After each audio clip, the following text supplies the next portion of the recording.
啊。第三个问题就是说，这个美以现在联合军事行动进行了13天，伊朗现在政权依然还没有投降。中共的文宣这2天在铺垫说伊朗有脏弹啊，虽然没有核弹，但是有脏弹，因为它有60%的这个浓缩铀嘛。如果伊朗最终丧心病狂对以色列投脏弹，或者中东其他国家美国和以色列是否挡得住伊朗这个举动？怎么来解这个难题？ Fortunately or unfortunately, Israel's prepared for all kinds of warfare, including chemical and biological and nuclear war. And this is part of the problem of living next to neighbors that want to destroy you. So on the defense side, Israel is prepared.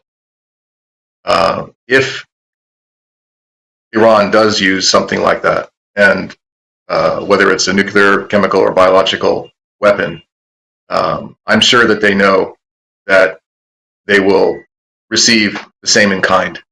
And so I'm not sure that they would be willing to do that. But if they did, they will face the consequences of using such a weapon, because they know that for sure the United States has nuclear weapons, and they suspect that Israel does too. So if they use a dirty bomb, that could be the end of Iran.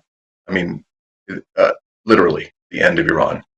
So I think up to this point, they might use some dirty tricks. They might cause terrorist attacks in the United States against innocent Jews. They might do terrorist attacks in Europe. They might encourage Hezbollah and Hamas and the Houthis and some of their groups in Iraq to do things. But I think they understand that if they use something like that, it will be very traumatic.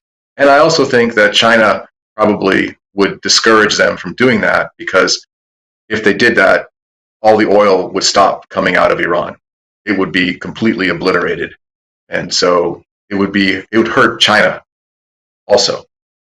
And I think this goes back again to China, because from what I've read so far is some of the ships carrying oil are being allowed both by Iran and the United States to go to China. Not as much as that was being shipped before the war. I think it's down quite a bit, maybe half. So it's clear to me that China is trying to control the level of fighting between Iran and the United States. And they understand that if Iran escalates with a dirty bomb, that there will be no oil going to China from the Middle East. It will be shut down, because I believe that the U.S. People and many in the government understand that China does have a leverage over Iran and can influence their decisions, because China is the main supporter in money to the Iranian government. Without China, Iran ceases to have any kind of functioning financial or economic ability to feed its people and to function. So if Iran used a dirty bomb, it would be because they're stupid and they just want to destroy not only themselves but the entire country of Iran. So China plays heavily in this game, and the United States, I believe, understands that China does have a vote with Iran, and I believe that China also understands that the United States is slowly but surely retaking back the areas of the world that the U.S. Used to control and needs to control in order to contain China's desire to control the world. The U.S. took back the Panama Canal. The U.S. Changed the leader in Venezuela. The U.S. is now reducing the power of the Islamic regime inside Iran, so that it's no longer a threat to the region, and potentially having a nuclear weapon. And so these are all things that affect China, not only through oil, but through the Belt and Road Initiative.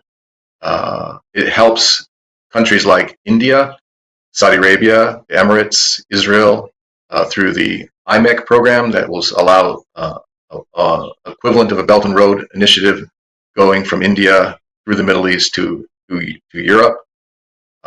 It'll also allow the Middle East countries to not live in fear of Iran. So there's a lot of positive reasons why Iran needs to be removed. The Iranian government needs to be removed from power, or at least greatly reduced in power. And this is why I think it's important that this war be done in a way so that in the future, Iran won't be a threat, because it acts like a threat, and it conducts itself and its supporters as a threat.